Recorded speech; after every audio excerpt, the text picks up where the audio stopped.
Get away, get away.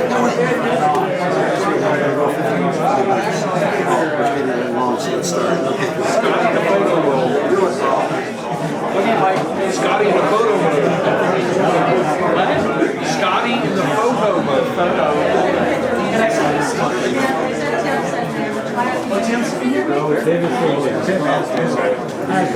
I'll sit back here. I'll go back to the back of the room. No, this is on. I can hear it. Okay, Tim had to go someplace, so I'm going to introduce our next speaker, who really doesn't need any introduction at all, because most of you know him anyway, but just in case, our next speaker has been a planetary observer, a friend, an expert on Mars, expert on a lot of things, gas.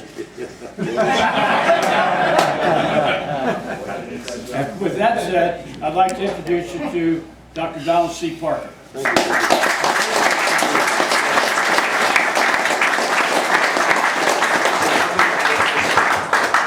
Hello. I'm just getting over the flu. So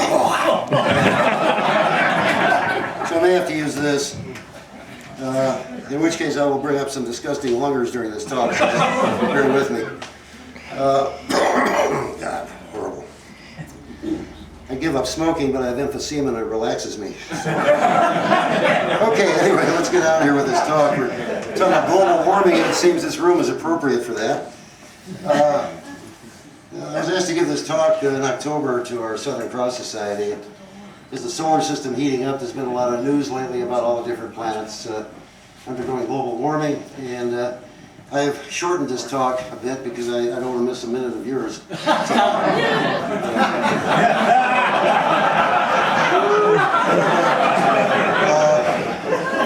So I'm not really going to tell you about Neptune and Triton, Pluto, Saturn, because NASA has come out with all these statements here over the last few months or over the last year that these various planets are heating up. And it's really based on a time frame. You know, there's a degree of freedom of one, okay, and a time frame maybe of a month or 2 months and a very few years, okay? So we really, I feel, can't make these predictions. Now Saturn over here, see that little white spot? Oh, I'm shaking, oh no. The little white spot, a whole bunch of these white spots have appeared on Saturn lately, and they're saying, oh, these are storms, it's warming up. But the thing is, we're imaging them now, whereas 10 or 15 years ago we couldn't. Okay, so is our technology better, or are these changes really happening? So Jupiter is a case, however, in point. I'm not going to really get into Jupiter either, but we have about 200 years of really, really good data on Jupiter. And you all probably know that last year we had 3 red spots. Everybody's going crazy over it. And this was another indication, apparently, that Jupiter was having some global warming. Was it due to the sun? I don't know. Well over half the heat of Jupiter comes from its interior. So it was having a hot flash. I don't know. which we're all having right now anyway. So what I will talk about, however, is Mars. There we go. And what I'd like to talk about is you know, I've been studying Mars since, actually, this is my, last year was my 50th anniversary of observing Mars. And, you know, since I'm only 45 years old, I think that's an amazing feat. So anyway, I kind of tell you how I got interested in climatology, and that was really through studying Mars, which is very Earth-like. It's got clouds. These are clouds over the great volcanoes, polar hoods. It's got a very active atmosphere. You just have to look a little harder to see it. Here's a cold front, like we had last night, come through here. It was a little chilly. I had to wear a couple of sweaters last night. It was terrible. And I know you guys from Chicago really feel sorry for me. This is the South Polar Cap, which is kind of retreating. And this is morning fog on the morning side. There's a cold front coming off the North Pole. So it has weather very much like the Earth's. And since it doesn't have any oceans or standing water, it makes kind of a nice clinic to study climate changes. You don't have pesky things like the ocean bother you. There's a guy in Holland who did this in the 2005 exploration, just kind of neat pictures. And this is a South Polar Cap in early spring, and you can see it gets smaller and smaller. There it is in midsummer, and the cap regresses. And it had been written that The cap retreats the same every year, either the north or the south cap. It's always the same. Why bother? Well, along came our friend Chick Capon, who was a professional astronomer at Lowell Observatory, and a very, very dear friend. And in the 1970s, he took Jeff Bish and me under his wing and showed us how to do all this stuff. And then he said, I don't want you just making pretty drawings and photographs. We used stuff called film in those days. I don't know if anybody remembers film. I said, no, I want to take pretty pictures and make nice drawings. He said, no. He said, I want you to start measuring Mars's polar caps. And we said, why? It's been written in professional journals, it's always the same. And, you know, whenever you see never or always printed, you always get a little skeptical. Because in science, to me, the only absolute is there'll never be a Richard Simmons Jr. Okay,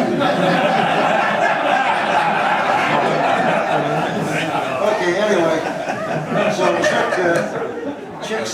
Chick sold us a bifilar micrometer. Really, I don't think he really cared about the polar cap. He wanted to sell us stuff. Chick was like a Arab merchant. You know, he put on the thing and he'd sit there and it was unbelievable.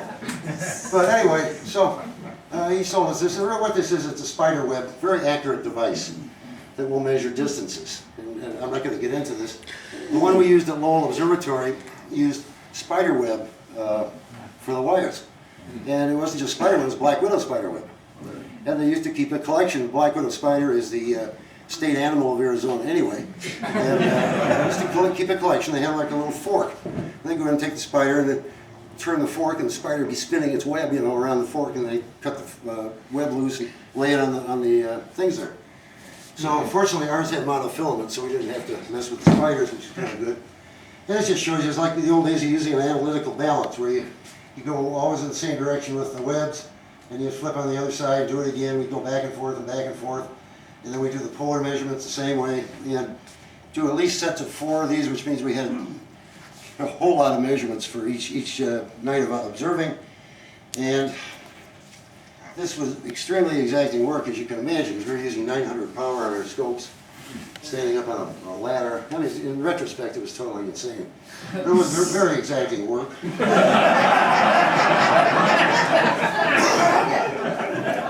Anyway, we wound up with about 10,000 micrometer measurements, and finally we realized that we could use red light CCD measurements in the 1990s. And we couldn't use photographs, we'd done statistics and all this stuff, but the red light CCD measurements didn't work out. So we took a whole lot of these things over 40 years.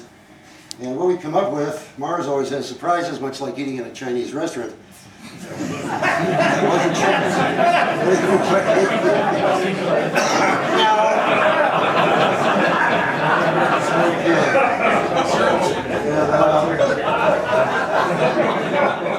Anyway, I'll be boring you with a few graphs from now on. So, Dr. Harris, are you here?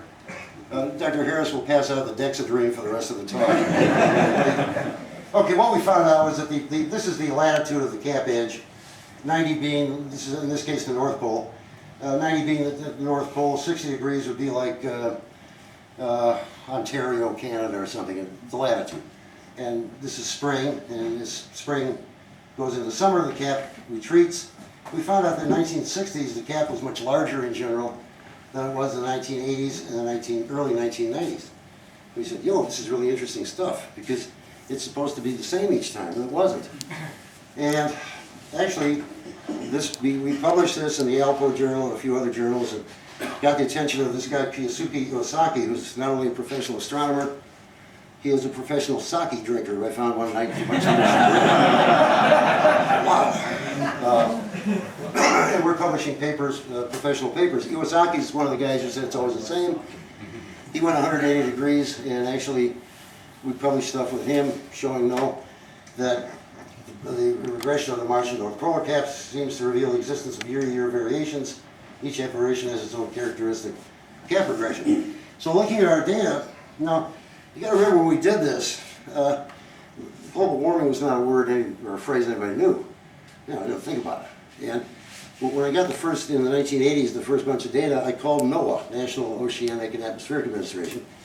I didn't call them, I wrote them. In those days we had to use letters and stamps. Remember that? And they answered. And I said, hey, you got any data from, because we have data going back into the 1890s, we just haven't processed a lot of it yet. Anyway, they wrote back and said, yeah, we have temperature data from the Earth, but gee, it's really crummy. It's like a Russian trawler, some guy going like that. Now, I don't know, lately they've got all this data going back, you know, but they didn't in the 1980s, so. You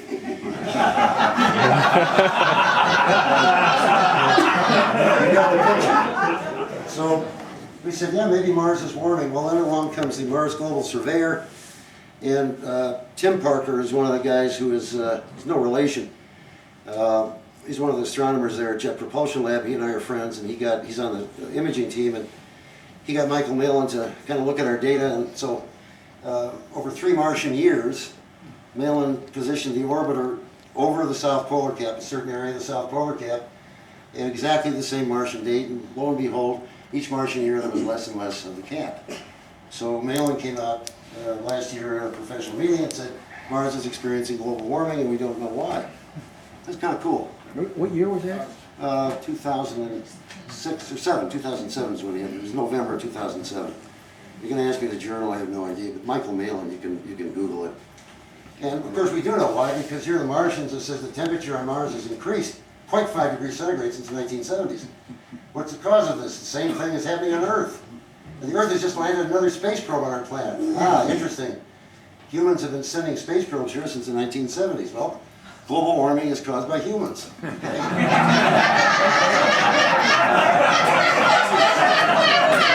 Whatever. Okay, so Mars temperatures. The landers and the Pathfinder also found that Mars had warmed up.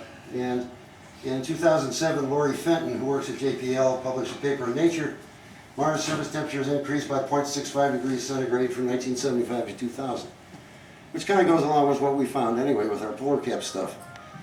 And the problem with Laurie is she's a very nice woman, but she's very politically correct, and she doesn't want to, well, she's getting paid by these people, so she can't make waves. So she said that the dust storms are the cause for this warming, or, you know, okay, and give some cockamamie things. Well, my question is, what causes the dust storms? Well, it's known what causes the dust storms. There's a couple of dust storms that was taken by the Odyssey lander here about 3 years ago. Those are dust devils. They're all the time going on Mars. And there are dust storms that we can see. Triani, Dan, how you doing? He's cataloged all these things. And Mars is a very dusty place. Dust storms are caused by the sun, okay? And when Mars is near perihelion is when you find the dust storms. And you got this thing up in the sky that puts out 5 times 10 to the 26 kilowatts, which is not bad. It's about the consumption of my computer. Okay, and Mars, these dust storms, the big ones, occur near perihelion. This is in southern spring and summer. This has been known for a while. Jeff Bish and I did the study of 24,000 observations over 40 years and did this statistical analysis. It was published in Icarus in the Journal of Geophysical Research. And it was kind of like a stock market trend for clouds on Mars. So anyway, okay, and you know, the professionals will tell you this, it's insulation. It's the sun warming up the atmosphere, which drives the winds and causes the dust to be raised. It's no biggie. And we're talking about global dust storms on Mars, planet-circling big monsters. And since 1877, there have only been 10 of these. And the interesting thing is that 7 of the 10 have been since 1971. So again, they seem to be increasing in frequency. You know, that's just some anecdotal stuff there. Okay, let's go to the Earth now. Oh, we're going to go to the Earth. Global warming on the Earth. And this is a test. I got to get a drink here. I've been popping antihistamines all morning. My mouth feels like the Russian army just walked through it. You need a shot of Sambuca. Oh, Zambuca. Sambuca, good. I'll go like Zambuca. Okay, so here's the questions now. Global warming is the worst crisis ever to face humanity, a big problem, but there's bigger issues. Minor inconvenience is overblown, nothing, it doesn't exist, or a good thing.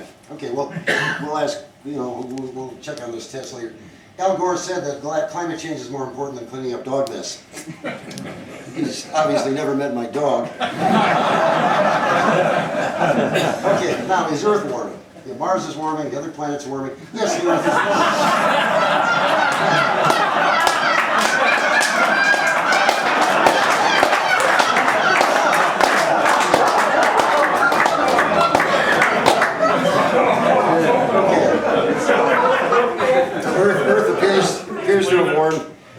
6 degrees Celsius or centigrade over the last 100 years. And here's a nice graph showing the temperature increase from 1860 at the Industrial Revolution, and wow, look at the temperatures go up. Really, really, really neat. However, if we just use the United States temperatures, you get a little bit different graph. It's not quite as acute. What's wrong with these graphs? Anybody? Well, the same data. Yeah, okay, the y-axis here is about 1 degree. Y-axis here is 3 degrees. Okay? So we're cheating on both sides. These are the guys who are saying global warming is no problem, so they just make the graph a little different. So I want you to all go to Amazon and get this book. It's a great book. I got it in 1954 when I was in high school. Out of Iowa Statistics. And it's not complicated, it doesn't go with a lot of math or anything, but it really tells you what's going on, how to look at graphs and all this stuff the government throws at you in the media. And generally, it's worth getting. It's only about $5, I think. It's very entertaining. Okay, is Earth warming? Is this unusual? Well, this is something, what's happening to our climate, National Geographic. This was in November 1976. At this time, they thought the climate was cooling. The frigid pulse of Antarctica. Oh my God, Antarctica is growing. What are we going to do? Okay, the ocean, the sea level is going to drop. Oh no. And the National Science Board said that present time high temperatures, I can't read that up there, should be drawing to an end, leading to the next glacial age. And during the 20 or 30 years, the world temperature has fallen irregularly first, more sharply over the last decade. In 1976, the National Academy of Sciences said we live in an unusual epoch. Today, the polar regions have large ice caps, whereas during most of the Earth's history, the poles have been ice-free. That's not what you hear today, is it? No. Okay. But this was the National Academy of Sciences. Newsweek, I mean, you go back, I've got National Geographic's on DVD that goes back forever, and you can find this stuff. It's just amazing what these people said. They wanted to throw carbon black on the poles to, melt the ice and everything. Okay, now we have a few questions here. Again, Dr. Richard Keene, I forget what university he's at. Let me use this, some of his slides. And when did most of the following events occur? Now, you don't have to read this stuff. Before 1958, past 50 years, predicted in the next 50 years, or only in the movies. And the answers are that before 1957, 10 of these 11 horrible events occurred. Past 50 years, one event has occurred, which was a dozen tornadoes strike Los Angeles, causing millions of dollars worth of improvements. Okay.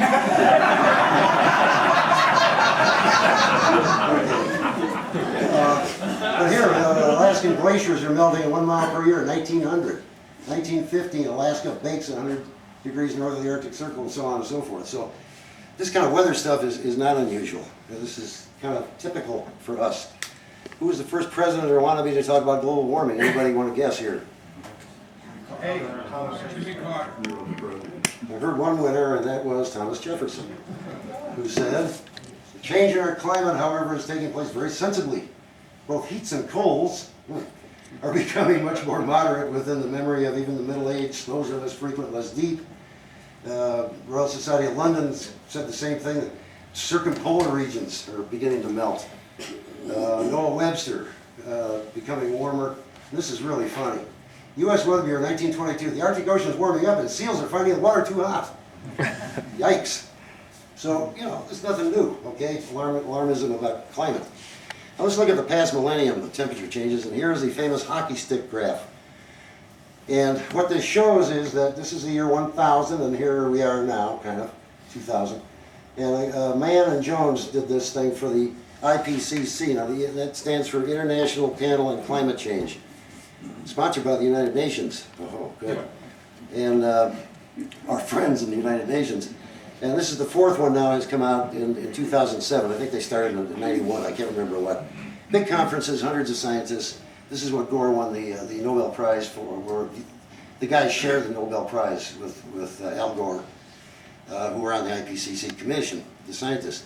Unfortunately, a lot of them have dropped off the award because they no longer believe in this stuff, because what happened was, on these IPCC things, the scientists write their papers, they do the research, they submit them, and then they have the policymakers who do the summary for policymakers. And these policymakers are not scientists, Well, they are. There's a gynecologist on one of them. Sorry, Barbara. A couple of plastic surgeons, but they're mostly people from countries who are administrators and really want to have their own political agenda, and so they change the results. And finally, the scientists are, they're getting catch on after about 15 years of this. Okay, well, a hockey stick looks like a hockey stick. Here's a temperature cruising along nice for 1,000 years. And yikes! Around the year 1900, wow, temperature goes up like mad. Now, this ain't good. Okay, this is the global warming thing. So along come, oh nuts. I'll do that later. Two Canadians, I hate to say Canadian, but anyway, McIntyre and McKittrick, who were statisticians and economists in Canada. They looked at this data, and McIntyre said, geez, virtually any set of numbers can be made to form a hockey stick with statistics, which is true. Now, a hockey stick is one of the classic curves you use in statistical analysis. Linear regression, that sort of thing, but basically any set of numbers that has any skew at all, you can make into a hockey stick graph. So it took them 2 years to get the data from man. And that's called transparency in science. They finally had to hit them over the head. They got the data from man, and they said, well, here's a book for you, Michael. And this is what they came up with, the correct version. This is man's data, using the same numbers that he did, but doing it right. And they said, well, it's warm here in 1400s, which we knew it was. And man, recently, by the way, had made the statement, we got to get rid of that medieval warm period. He said that, actually, I couldn't believe it. Okay, and then it got really cold, called the Little Ice Age, and now it's back here where we are now.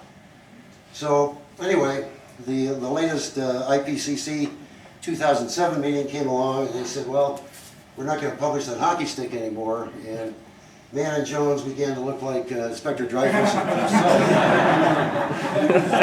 But they're still publishing stuff. His latest paper was on Antarctica and how it's getting warmer. And that was based on not data, but a computer model he came up with. That made all the headlines a couple of weeks ago. And it's unbelievable. Both sides. It's just unbelievable. Okay, going back now a little bit farther. This is human history. We go back to about 1200 BC, and it was really warm, much warmer than it is today. And what happened during that time? Well, that's when we had the start of civilization, wasn't it? We had the Babylonians, the Egyptians, all these guys, the Romans came along here a little bit later, the Greeks. And, they did really well up until, about 300-400, and the guys from Siberia came in and beat them all up. And we went into a period of relative cooling, which was called the Dark Ages. There's a reason for this. Okay, you got good stuff happening. It's hot. Oh man, it's hot. But hey, everything's growing. Wow, we got plenty of barley. We can make beer. Very important. That was a big thing. And then we get into Rome falls, and we go into the Dark Ages where it's colder and everybody's going around starving, even the nobility. And then we get the medieval climate optimum here, around 900 to 1300, and then we go into the thing called the Little Ice Age, and these are up and down. I mean, it's not every year it's like this, until we get to 2006. Medieval climate optimum, they tried to discredit that, but there are lots of places in London called Vine Street. The great thing is the British wine was better than the French wine. It was really pissing off the frogs, and they were upset. They were going to have trade embargoes, and they were doing all this stuff. I mean, imagine in England growing wine, in Scotland growing wine. Yuck. And this data is not just proxy data, which means like tree rings and stuff. This is very good historical records. It was a very nice, comfortable, warm period, and that's when the Middle Ages started, really. That led us to, got civilization going again. Also, the plagues that we are dealing with usually occur during pretty cold times. I just thought I'd run that by you, too. Black Death, 1300, 1350, 1400. Now, the Vikings called Greenland Greenland for a reason, because it was a nice place. And they had things like Notice to Mariners. Tippy here is a ship's captain, and you remember the Notice to Mariners. Yes, sir. Even I was a sailor, and we used to get them. And that tells you, where the wrecks are, where this is, and what's changed over the week. So the Vikings didn't keep very good records, but they did find some of these Notice to Mariners in the 13th century, where they were saying, maybe we got to think twice about going to Greenland here. We're having a little trouble getting our boat docked. Okay, because things started to ice up again. And then we ran into a Little Ice Age between 1450 and 1900.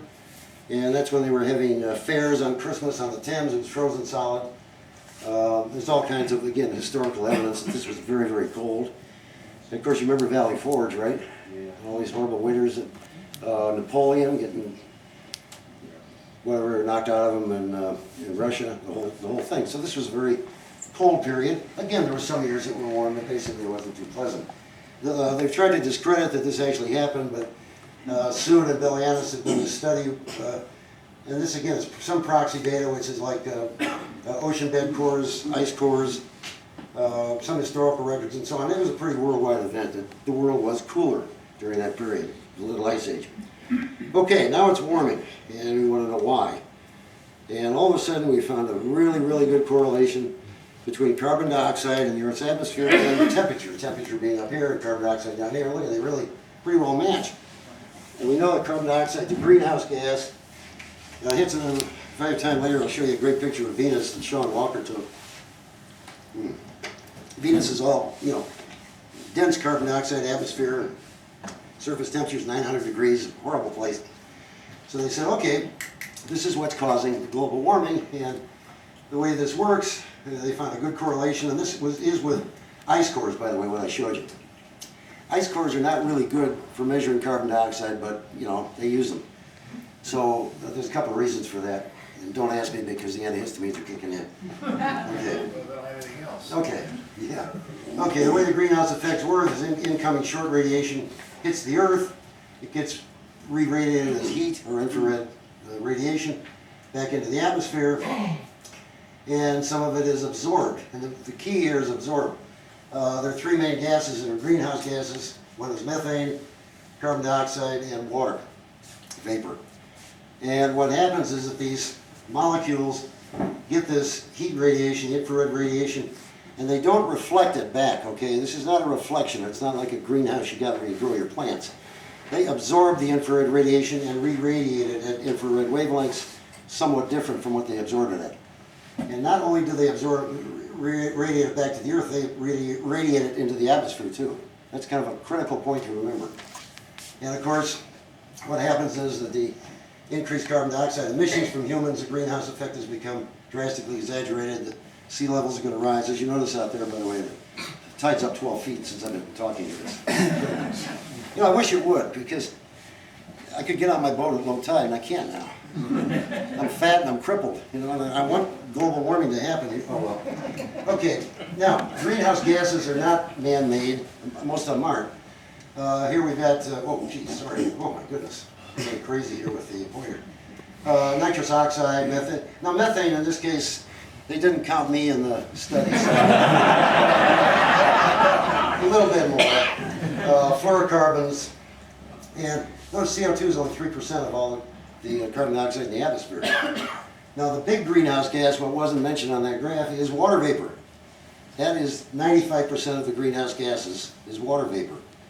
And it's not quite as potent as carbon dioxide, but there's a whole lot more of it. As you see, CO2 is only 1.5% of the total. And if we take that over here and take that 1.5%, and what we're contributing is about 0.05% of the total greenhouse effect. So if you go to South Pasadena and you go to the Rose Bowl, which is a great experience if anybody does. Here USC is about to get scored on, and I hate that team, so that was good. And there's 100,000 people in the stadium, okay? Well, let's say that's the 100,000 people or 100,000 air molecules of all types. Okay, now, what is our contribution to that as far as carbon dioxide? What is our carbon footprint? Okay, if you look really carefully, you see that little guy with a blue hat. That's it. All right, now, the theory is, of course, that carbon dioxide does have a greenhouse effect, and that makes the water evaporate, you get increased water vapor. And what they don't include, however, is the negative feedback loops, which are very, very important. Things like rain haven't really been included in the computer models for this stuff. But anyway, that just kind of gives you an idea of this. Another thing is the carbon dioxide goes up after the temperature rises. This may be several hundred years after, but it tends to go up afterwards. And where is the main reservoir for carbon dioxide on the Earth? Other than my colon. Huh? Rocks. Rocks? Water. Oceans. Oceans. Ta-da! There we are. Oceans and biomass. The oceans is about 51, 52% of the reservoir for carbon dioxide. This is my lovely wife and me battling the great spiny lobster. Mongo hungry. Oh, used to good old days. There's Flipper. Now, what would happen? Gas in this water. You know, we got these beautiful reefs out here. If any of you can avail yourselves to diving out here, it's magnificent. Yeah, and the colors and the fish and everything. Is there more oxygen out there on these reefs than there would be up in colder waters? Anybody? No. No, the warmer the water holds less gas. Okay, so when water warms up, not just oxygen goes up, but carbon dioxide goes up. People think the opposite down here. Oh, look at all the fish. This is sterile compared to the waters off Cape Cod, where you've got the plankton. You don't see any whales out here. I've seen one, but I mean, you know, he was going You got somewhere. out of the water right away. You know, I went to the beach the other day. I was laying there, you know, minding my own business. Just stuck his And spear these in. Greenpeace people came, they dragged me in the water, said, "Be free, Shamu, be free." And it was really so humiliating. Anyway, okay, so you know, this is one of the things that what I'm telling you is that water is a huge reservoir for carbon dioxide, and when it warms up, it releases CO2 into the atmosphere. So rising atmospheric CO2, human activity is minor compared to what the oceans are doing. And of course, then we've got volcanoes, and we have biomass that's being burned and so on. But that's a different story. I have about 50 slides on that, and we won't get into that because it's really boring. Another thing with this temperature, you know, we show these temperature curves. If you look at them very closely, 1940 to 1975, the Earth actually cooled. And these were years, you know, World War II. Man, a lot of CO2 going up in the air. They're blowing up tankers right and left off the coast of Florida here. And after the war, you know, the post-industrial boom. And this is when the carbon dioxide was going up like mad, and yet the temperature went down. So there wasn't a correlation. This is Arctic's surface air temperatures measured from 1880 up to 2000. And here's the carbon dioxide going up, and temperature goes up, it comes down. And there's really not too good a correlation there. Because we have a correlation, but that doesn't mean you got causation with CO2 and global warming. Not to say it doesn't play a part, but I think it's grossly overblown. Back to this curve again, you notice that CO2 curve here going up, right? Like that. Now this is from 1880 all the way up. Actually, the original graph went back to 1850 or something. And it's a smooth increase, and of course they're saying this was the Industrial Revolution, the CO2 goes up. Okay, again, we go back to how to lie with statistics. Because the original data was this. This was, again, ice core data, which is questionable accuracy. A guy named Seipel did this study on ice cores. The bars represent how deep the ice core was. And he found this was the CO2 going up here. And you can't read these numbers, but this is 1891. Okay, 1891, yikes. It was higher than it is, you know, in the 20th century. Almost what it is today. So the IPCC came along and they said, well, we can't have that. So we just take this data and shove it over a little bit. I'm really serious. You know, this is what happened. I saw this graph, couldn't believe it. And so you have carbon dioxide that is 83 years younger than the ice in which it was entrained. Get that book, How to Lie with Statistics. It's great. Okay, now, it ignored 90,000 direct chemical measurements made since 1812. And you think, you know, the guys back in 1812 didn't know what they were doing. You ever heard of JBS Haldane? Anybody? Any divers, scuba divers would know that name. This was like Mr. Gas. And the guy invented all these gas analysis techniques, Van Slyke, all these things. And these guys were really good at what they did. And they, over the century, they did like 90,000 measurements of carbon dioxide. And you know, in the early 1800s, it was higher than it is today. It came down. It actually was somewhat related to the ocean temperatures. I should have got those things off the graph. But basically, and here, oh, this is the ice core data that they made fit the curve. Okay, this is going back a few 100 million years, but this just shows again the carbon dioxide levels were extremely high. This is the Triassic, Jurassic, Cretaceous, Paleozoic, and Paleolithic and Neolithic, which is where we are today. So, you know, this again is nothing greatly unusual. The CO2 levels have been very high on the Earth. And remember, it's good plant food, okay? Now, computer models, we got to talk about that. There are some problems with the anthropogenic global warming theory. I'm amazed I can pronounce that, but man-made global warming theory. And the computer models. The only computer model I trust is Patty Dioria, who's posing here, modeling a computer for me. They fail to predict the past pretty routinely. In fact, if you just take a bunch of random numbers, they're as good as if you actually use the real data for them. They're working on it, it's getting better. They fail to explain why the troposphere was not warming. You remember before I showed you that the slide of the greenhouse gas absorbing the infrared radiation and then re-emitting it, it re-emits it into the troposphere, which is like from the ground to the stratosphere. And the lower troposphere is not warming. And this is based on years and years of satellite data, and this is really the fingerprint for why man is not really causing all this problem, global warming. Because the predicted global warming trend on the computer data was this, and this is the real data. Actually, the Earth has been cooling quite a bit, the troposphere anyway. So there's quite a dissociation between, you know, what's happening on the ground, what's happening in the atmosphere, and the really failure of predictions to measure this. One of the problems, only recently were they using oceans in the computer models. Okay, what 75% of the Earth is water? Okay. And rain is something, literally, that climatologists have a real problem with. Clouds and rain are really mysteries, and they will admit it, that this is a real problem. The other problem is that physicists tend to do most of this work, and climatologists hate physicists. Because, you know, it's a long story, but basically climatologists realize that you're dealing with a chaotic system here. Okay, I showed you about the greenhouse effect. They ignore negative feedbacks and logarithmic relations. We'll get into negative feedbacks in a little while. This is a confusing graph, but I don't care, because I understand it. Basically what this says, this is where we are now with parts per million in carbon dioxide in the atmosphere. If you double that, you're really not going to increase the temperature a whole lot. Now when you're starting out here, the main effect is when you start out with very few molecules in the atmosphere. They have a more profound effect than if you just load a whole bunch. It's a logarithmic function.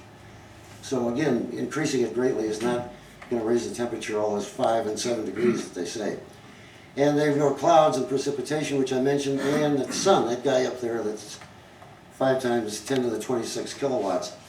I got to show you this. This is David Tyler, a fellow over in England who every day takes pictures like this.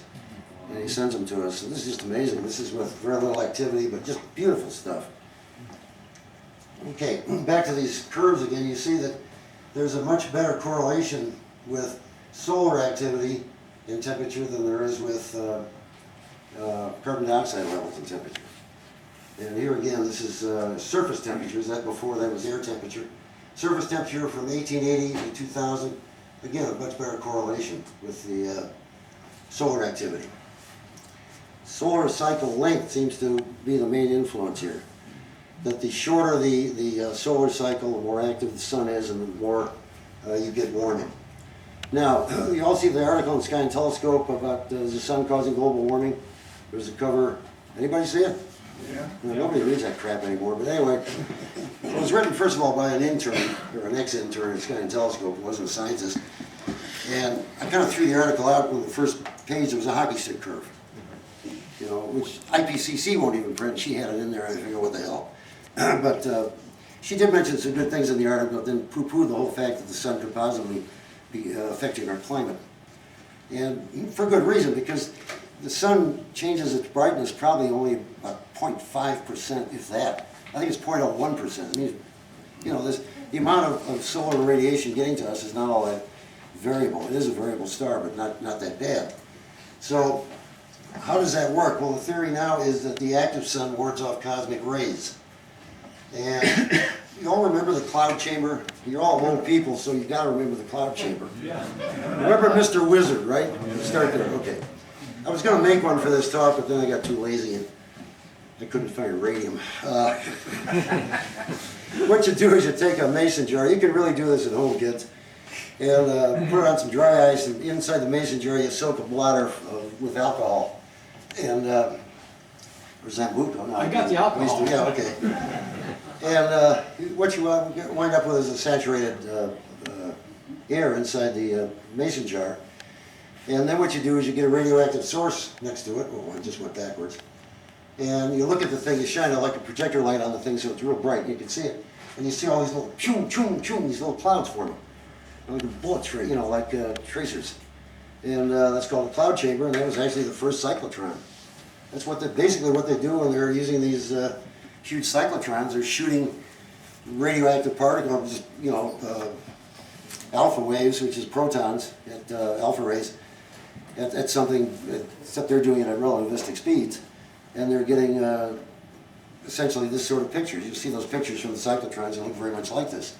So what happens when a cosmic ray, and these are we're talking the high energy cosmic rays now, hit the Earth's atmosphere, they collide with an atmospheric molecule, and they produce all these incomprehensible subatomic particles.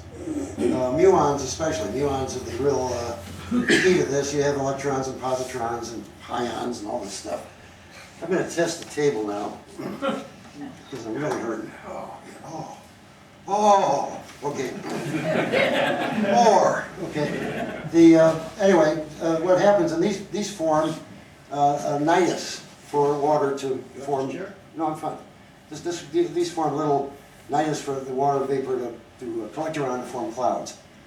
Because unless you got dirt in the atmosphere, you don't get clouds. You have to remember that you have to have a little nucleus of some particle in order for clouds to form. Now the muon is one that's been implicated in this.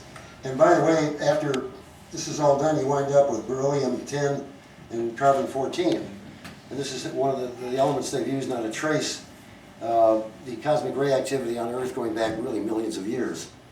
The muons have a half-life of about 1,000th of a second, which would get them maybe 100 yards in the upper atmosphere.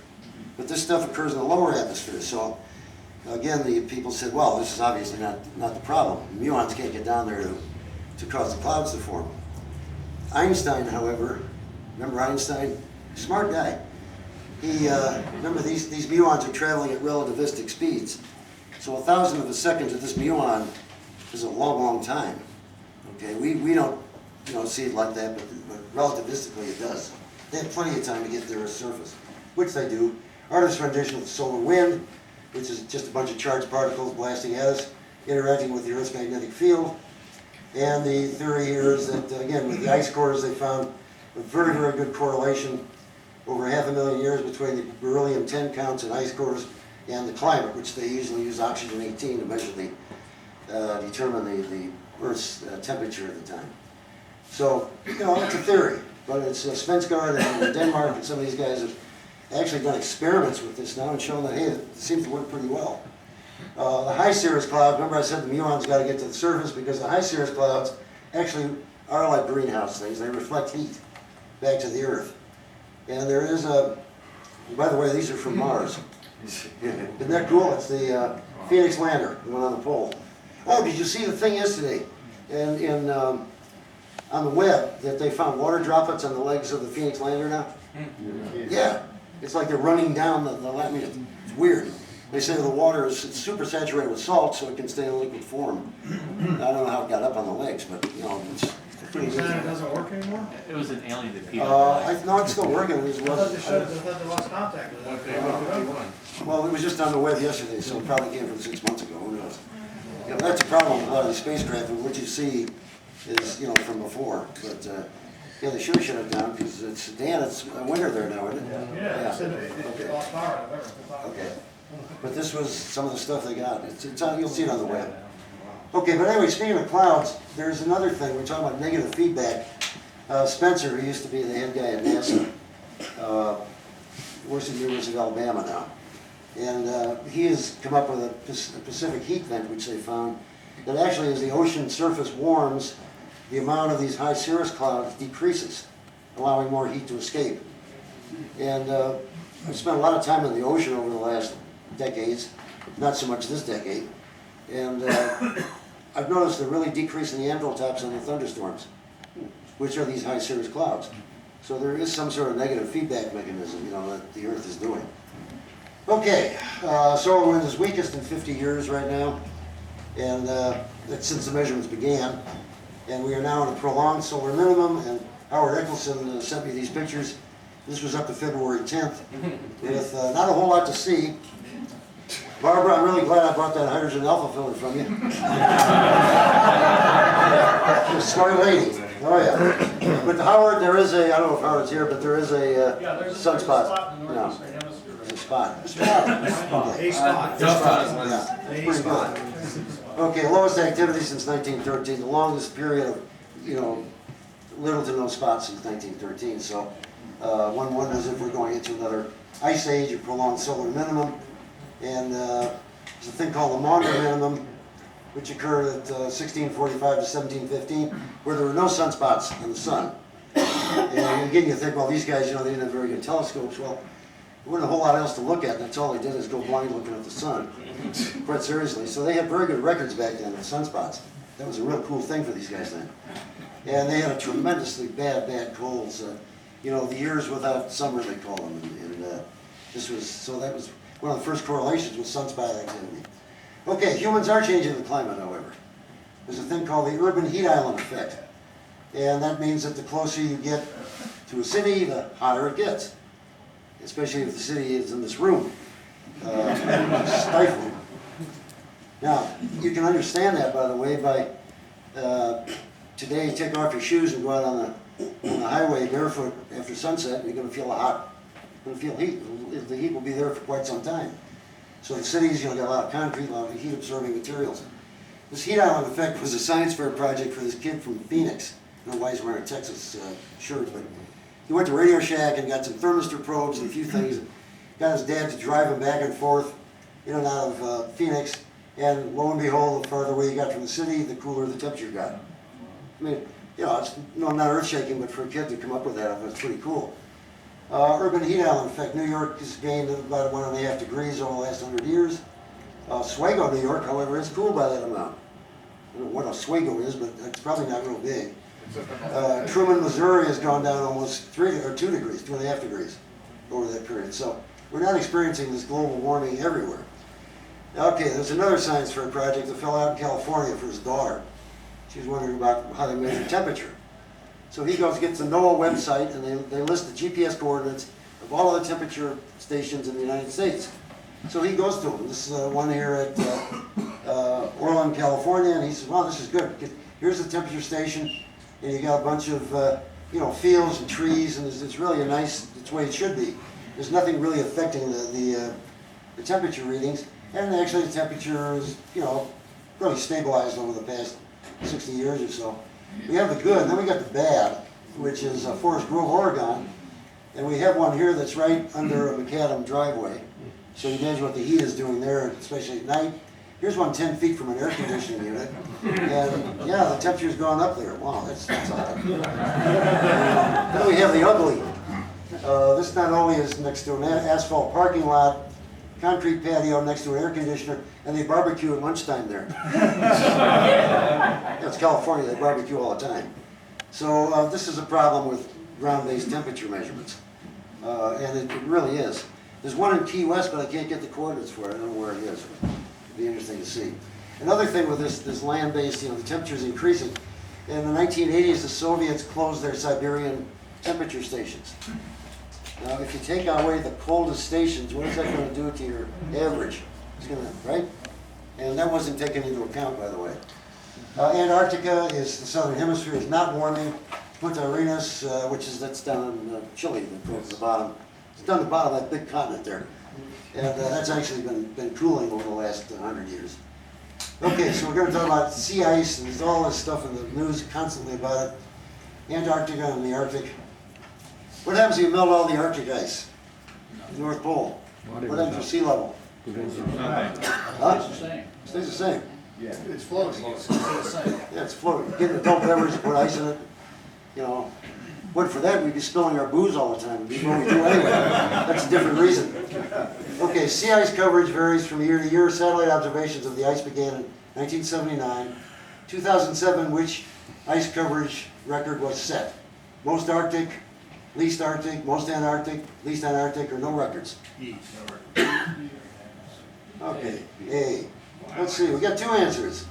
Least Arctic sea ice, most Antarctic sea ice. Okay? That was in 2007. And you didn't see this reported in the news, did you, in the media? That the Antarctic has actually grown. No, they really went crazy over the Arctic. The Northwest Passage is open. It was like it never happened. You ever heard of Amundsen? The Arctic, he sailed the Northwest Passage in 1903. It wasn't ice up there then either. Okay, Antarctica we'll just talk about 5% is melting, 95% growing. You've been there. Cold. And going to the, you like to tell us about going to the bathroom in Antarctica. That's not cold. And about 1 billion tons of ice per year are deposited in Antarctica. Now what you can see is a calving of these ice shelves here. I forgot the name of this ice shelf. Do you remember? Larson B. Larson B. That's right. Thank you, Bob. Okay, Larson B. And they're calving these monstrous icebergs. I'm almost done here. Off the thing. How many of you saw An Inconvenient Truth? Okay, good. You don't got to see it. Just don't rent it. I don't get any money for it. But you know, the Buccaneer Software Company came through again. And you know, the opening scene, I think, is where they're showing this calving of these monstrous things coming off the Larson shelf. Well, the guy from ABC News saw this. He said, geez, that looks familiar. And he went back and he saw a movie called Day After Tomorrow, I think it's called. Another, you know, global warming disaster movie.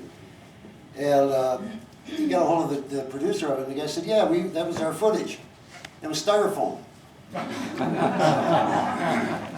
And the reason I'm telling you this, you know who wrote The Day After Tomorrow? Ever heard of Art Bell? Yeah. So that kind of explains a lot. All right, the Arctic. We go to the Arctic here, and the sea ice is now back to 1979 levels. Now that hasn't been really reported either, but it is.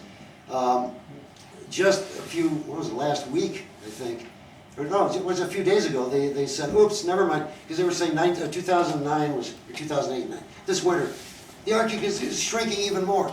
And they found out the satellite, the sensors on the satellite were drifting, whatever that means. The scary thing is they're using military satellites to measure the ice, you know, instead of using the NASA satellites, whatever. And so now they've added ice. I think it's 1.5 million square miles of ice up there.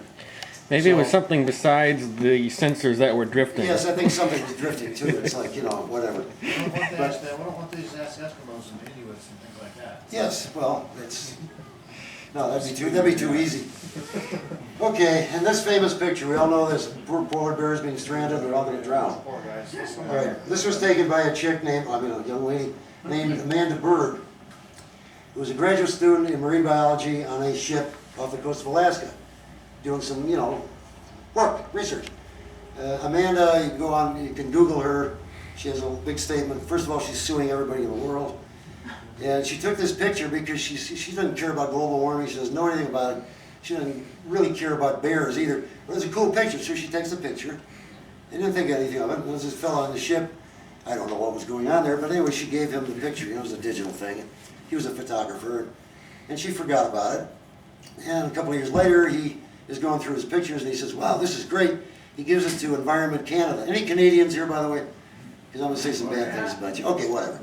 So Environment Canada goes absolutely berserk. These polar bears are going to die. This was in February. This picture came out all over the world. Magazines published it.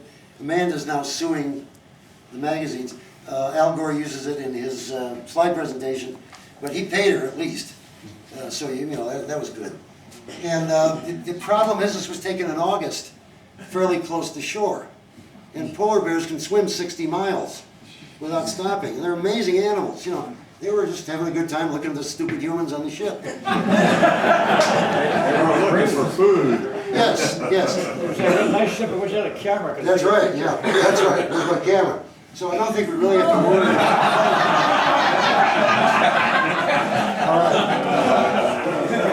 They had warm climates 70, 250, 1,000, and 8,000 years ago. The population is increasing except in the western side of Hudson Bay, and that's really because of human encroachment. So I think there's something like 200,000 polar bears running around now, and very frankly, I've had experiences with bears, not those kind. You know, they're basically grizzly bears, and they really got no sense of humor.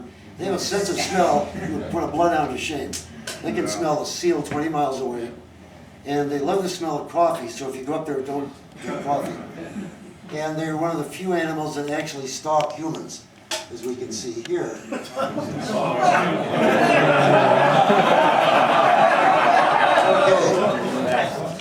Now, sea levels. This is about done here, Tippy. Well, Well, you don't care. I mean, hell, you know. I care. I got no place to go. Yeah, you got a place. Okay, sea levels are increasing, everybody's saying, you know, we're gonna drown. They've been increasing 6 to 7 inches per year for the last 150 years at least. And there doesn't seem to be any relation to hydrocarbon use or anything else.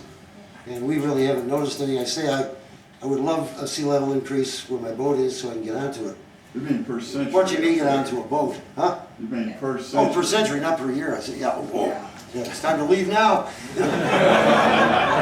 Get on US 1, oh my God. Okay, there's been a lot of this things about the poor islanders having to leave the islands. Maldives are a group of islands in the Indian Ocean, and they're terribly worried about global warming and the sea level rise. And there hasn't been any, actually it's been unchanged for 150 years. But there's a tree on the Maldives Islands which has been there forever, and they use it to kind of establish the level of the shoreline. So environmentalists from Australia came and cut the tree down here recently, so they'll no longer have any measurements. And the Tuvalu Islands, a group of islands, you know, the Solomons is a taste of the Solomon Islands. And the Tuvalus are suing the US government for global warming, even though the sea level hasn't come up. And Al Gore in his presentation said they're leaving Tuvalu because they're worried about, you know, they're not going to have any islands anymore. No, the reason they're leaving Tuvalu, they haven't evacuated. They play rugby in New Zealand, okay, and they play in the NFL. That's, by the way, Troy Polamalu of the Pittsburgh Steelers, okay. And you ever watch New Zealand rugby? They got all these South Sea Islanders running around there. The guys are 300 pounds and they can run like the wind. And it's really cool. So, yeah, they're leaving for better work. The other reason, by the way, the Tuvalu Islanders dynamited their coral reefs a few years ago. Don't ask why. I don't know, but whatever. Okay, the last thing I want to talk about is diseases. Florida State bird. Florida State bird here, yes. The theory is that global warming will cause an increase in tropical diseases. Malaria is not a tropical disease, okay? It was endemic in Europe, Russia, Finland, US, Canada, up into Ontario. The reason we got rid of it is better drainage. Mosquitoes don't really care about temperature. What they do like is either standing water or running water, depending on the species. They like water. They can lay their little eggs.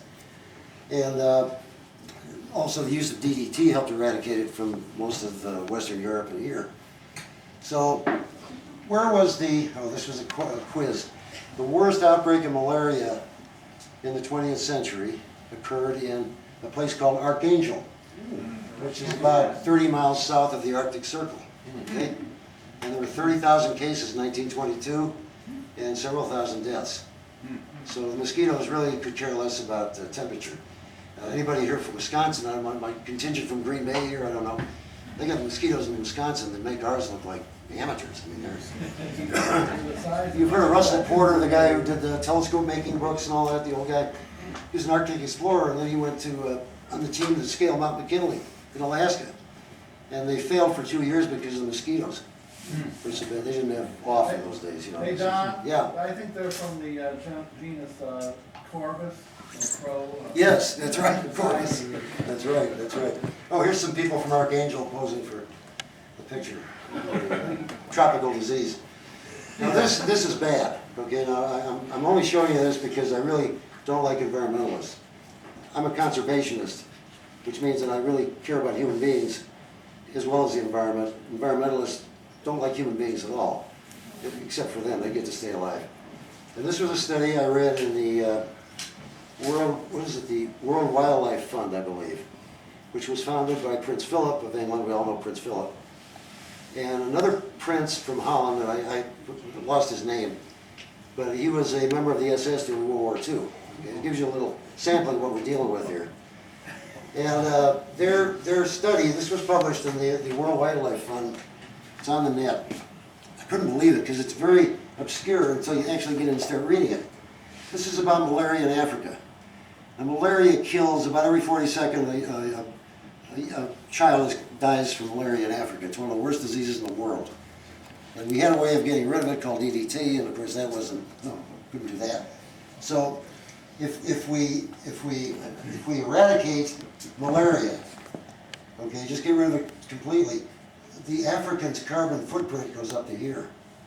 There'll be more CO2 emissions. But if we kind of don't worry about it, they'll all die, and they won't have such a bad carbon footprint over the next 50 years. Humanitarian too. Very much. Call that green fascism.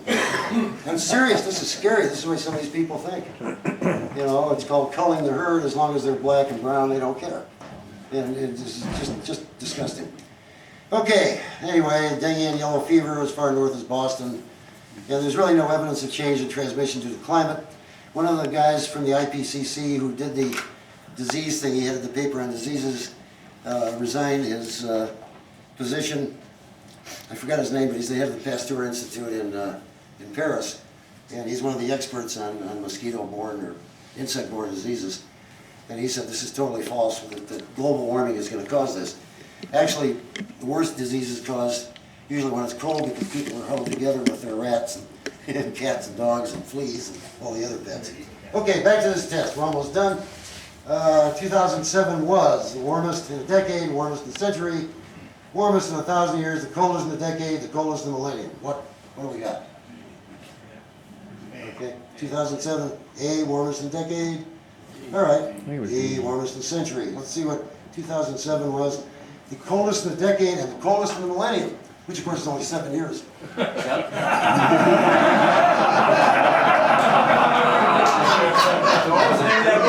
Unreliable statistics, that's right. 2008 was even colder. Now the data's coming in this last year, this winter.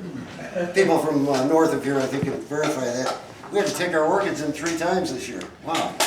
Down in Miami. But I mean, yeah, I know you feel bad for me. 2008 was even colder. In fact, had some problems there in Tennessee. And the past 20 years, actually, the surface weather stations, we've had cooling.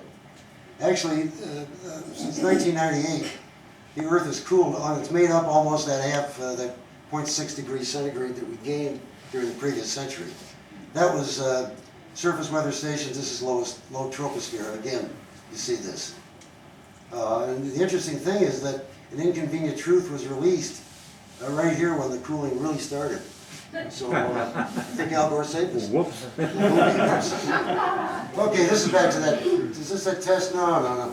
Most expensive, devastating natural event in U.S. history. Mount St. Helens, California earthquakes. Katrina and Andrew. I think been an Andrew survivor. I could go with that one. El Nino 1998, which was severe. Drought 1930s, Mississippi floods, forest fires. The answer is the drought in the 1930s. 3 grapes of wrath. Whoa. Bad stuff. And 1934, and oh, by the way, that was another thing that Mann messed up. He was chastised by NASA, not Mann, Hansen, who's the head meteorologist guy for NASA, and he's been, last week was chastised by the head of NASA for his idiocy. He forgot to move the September heat measurements into the, or he moved the September measurements into the October column, and said last October was the warmest month on record. Okay, so he had to correct that. And he said 1998 is the hottest year we've ever had in human history. It was 1934, and 35 and 36. Again, the great drought of the 30s. Okay, this is that quiz. Global warming is the worst crisis ever facing humanity, a big problem, bigger issues, minor inconvenience, or below nothing, doesn't exist in a big thing. And I give the answer between C and E somewhere. Like I really don't care. You know? I do care because it's hitting my pocketbook. And this is the politics of global warming and the money, you follow the money trail every time. And it's a good time to invest in things like the Chicago Carbon Exchange. And we're having carbon credits now all over the place, you know. And you know, enjoy the Star Party, because I would imagine in 1 or 2 years we're going to have a special permit to be able to drive or come down here, or pay a lot of money for carbon credits and your carbon footprint when you come down to Florida. So just enjoy it while we can.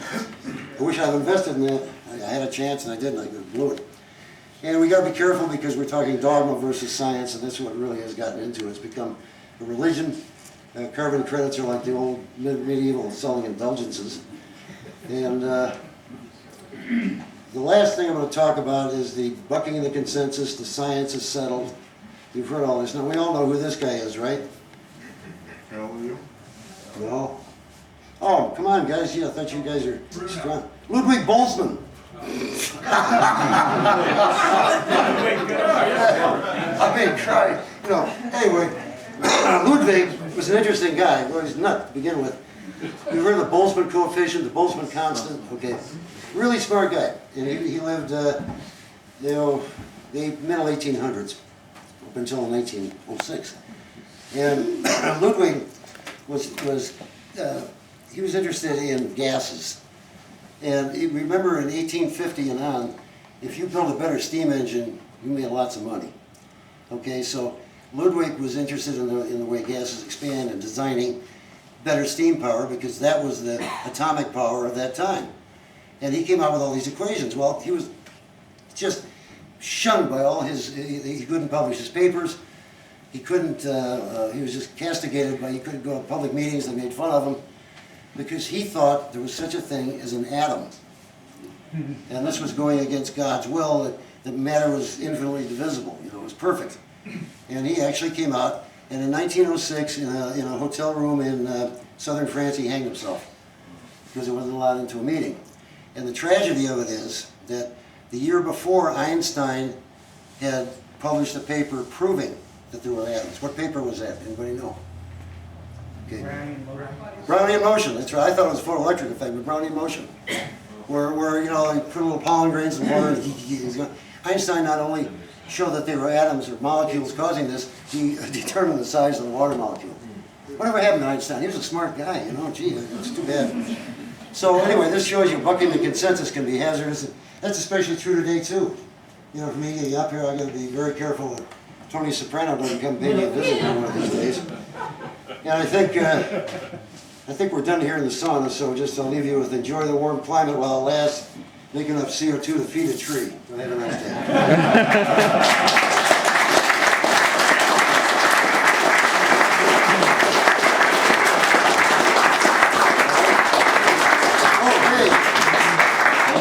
That's my coincidence. Thank you. Thank you very much.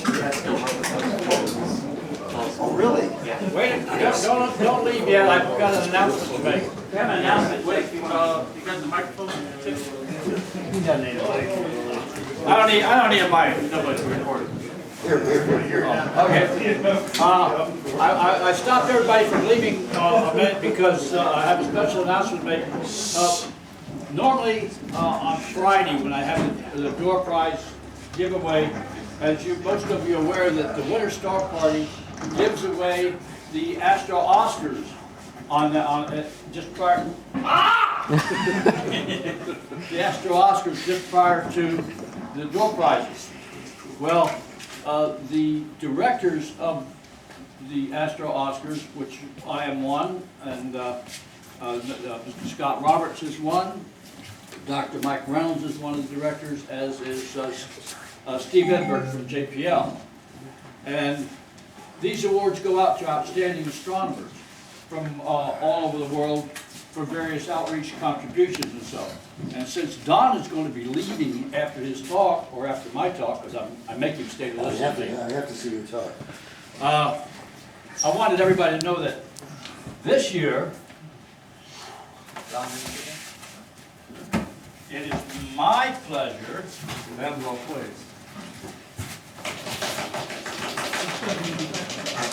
to present to Dr. Don Parker. Oh, you're kidding.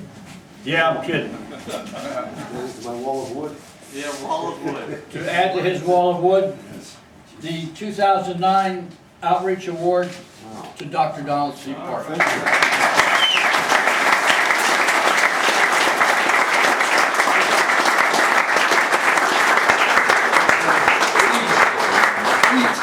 That's amazing considering how much I hate children. Okay. Thank you. Could you two stand together again? Bring the flag. You want Oh, I'm sorry. Okay. Okay, and get Tippy on the other side. Just get closer together. Can't get too close to him. Curiously aroused. Thank you. Wait a minute, one more. Tippy smile. Okay, right here, guys. Okay.